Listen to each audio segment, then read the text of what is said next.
नमस्ते बच्चों, मैं doctor D P. Goswami, SPC government college Ajmer. आज आपको भारत में यूरोपीय व्यापारियों का आगमन कब हुआ और उन्होंने यहाँ पर आकर किस प्रकार से अपनी सत्ता को स्थापित किया, इस विषय में अपनी बात कहने जा रहा हूँ। यूरोप में 15वीं शताब्दी से लेकर 19वीं शताब्दी के मध्य तक आशातीत आर्थिक रूपांतरण हुआ। इस कालावधि के दौरान कृषि एवं विशेष रूप से विनिर्माण में अपनाई गई प्रौद्योगिकी के आधार पर व्यापार एवं बाजारों में विस्मयकारी एवं तीव्र वृद्धि हुई। पूंजीवाद सामंती अर्थव्यवस्था एवं समाज को प्रतिस्थापित कर रहा था और 15वीं शताब्दी के पश्चात विकास से घनिष्ठ रूप से संबंध विश्व इतिहास यूरोप में साकार हुआ। और जो पूंजीवादी व्यवस्था के रूप में जो लाभार्जन और बाजार में जो उसके कारण जो प्रतियोगिता आयोजित हुई, उसके कारण नए औद्योगिक स्थान और राष्ट्र खोजे जाने के लिए होड़ चल रही थी। और इस हेतु कच्चा माल और वस्तुओं की बिक्री के लिए एक निरंतर विस्तार की आवश्यकता महसूस की जा रही थी। और इसी कड़ी में 15वीं शताब्दी में यूरोप में औपनिवेशिक शक्तियों ने नवीन विकल्पों की खोज करते हुए यह तय किया कि वे विश्व में व्यापार के जो संभावित स्थान है वहाँ पर जाकर अपने व्यापार को स्थापित करें। और इस कड़ी में उनका जो सारा जोर था वो हिंदुस्तान पे था, भारत पर था, क्योंकि भारत का जो व्यापार था विश्व में प्रसिद्ध थे। यहाँ के व्यापारी संपूर्ण विश्व को यहाँ के उत्पाद बेचते थे और उनके परिणाम स्वरूप हर राष्ट्र की ये इच्छा होती थी कि वे भारत से व्यापार करें। और इस कड़ी में सर्वप्रथम यूरोप में ये होड़ मची कि भाई क्यों ना भारत का रास्ता खोजा जाए। और उस कड़ी में समुद्री रास्ते को लेकर पुर्तगालियों ने जो पहल की, उसका कहीं भी कोई दूसरा सानी नहीं है।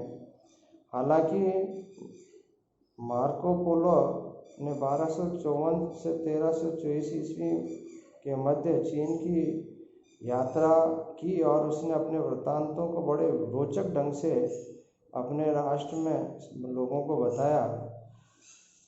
और इसी कड़ी के परिणाम स्वरूप, इसी घटना के परिणाम स्वरूप भारत के समुद्री रास्ते की खोज करने हेतु पुर्तगालियों को यह अवसर मिला कि वे भारत से व्यापार करने के दृष्टिकोण से समुद्री रास्ते खोजे। और इस कड़ी में 15वीं शताब्दी में वास्को डी गामा ने केप ऑफ गुड होप के नाम से भारत और यूरोप के मध्य समुद्री रास्ता खोजा। 1496 में वो कैलिकट पहुंचा और एक तरह से सर्वप्रथम किसी भी यूरोपीय शक्ति का भारत में यह प्रथम कदम था। और यहाँ आने के पश्चात जो कच्चा माल ले जाकर उसने अपने राष्ट्र में बेचा, उससे जो अभूतपूर्व लाभ उसे हुआ, उसके परिणाम स्वरूप तो बाद में होड़ सी मच गई कि क्यों न भारत से इस तरह का व्यापार किया जाए। यूरोपीय मूलतः तो भारत से व्यवसाय करने के लिए ही आए थे, लेकिन उनका एक छुपा हुआ एजेंडा भी था। वे ईसाई मत का प्रचार करके भारतीयों को ईसाईयत में परिवर्तित भी करना चाहते थे। और उनका इस कड़ी में मुकाबला अरब से हुआ, जो समुद्री रास्ते तथा समुद्रों पर जिनका बहुत बड़ी पकड़ थी, विशेष रूप से इंडियन ओशन में। तो इन्होंने सर्वप्रथम अरब व्यापारियों के एकाधिकार जो हिंद महासागर में उन्होंने कायम कर रखा था, उन्होंने सर्वप्रथम उसको नष्ट करने का कार्य किया और 15 वर्षों तक पुर्तगालियों ने अरब नौपातों को पूरी तरह से नष्ट कर दिया, उनके जहाज़ों को लूटा, उन पर आक्रमण किए और दमनात्मक कार्रवाइयाँ की। इसके परिणाम स्वरूप अरब, फारस और भारत के मध्य उन्होंने अपने आप को एक तरह से व्यापार का मालिक घोषित कर दिया। यूरोपियों में का जब भारत में आगमन हुआ तो उस समय उन गुजरात के सिवाय अन्य जितने भी जो शासक थे वे छोटी छोटी शक्तियों में विभाजित थे और इस कारण से उन्हें किसी प्रकार की कोई परेशानी नहीं हुई, क्योंकि किसी प्रकार की कोई नौसैनिक शक्ति ऐसी नहीं थी जो उनसे मुकाबला कर सके। पूरा भारत छोटे छोटे भागों में प्रेरित था, प्रेरित क्या बटा हुआ था और इसके परिणाम स्वरूप ये रहा कि इन्होंने आसानी से अपने व्यापारिक केंद्र स्थापित कर लिए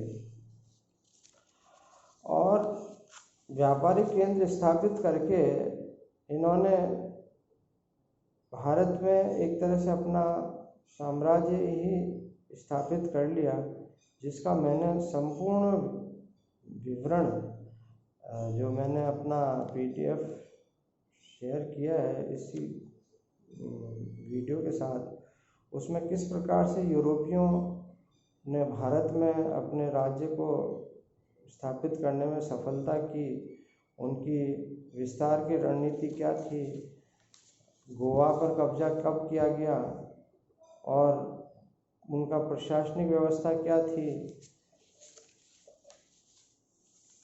उनके मुगल सम्राटों से किस तरह के संबंध थे, अंग्रेज़ों से उनकी शत्रुता क्यों थी और उनके जो व्यापारी के जो घटनाक्रम हुए उन सब को मैंने बड़े विस्तार से अपने PDF में आपको शेयर किया है।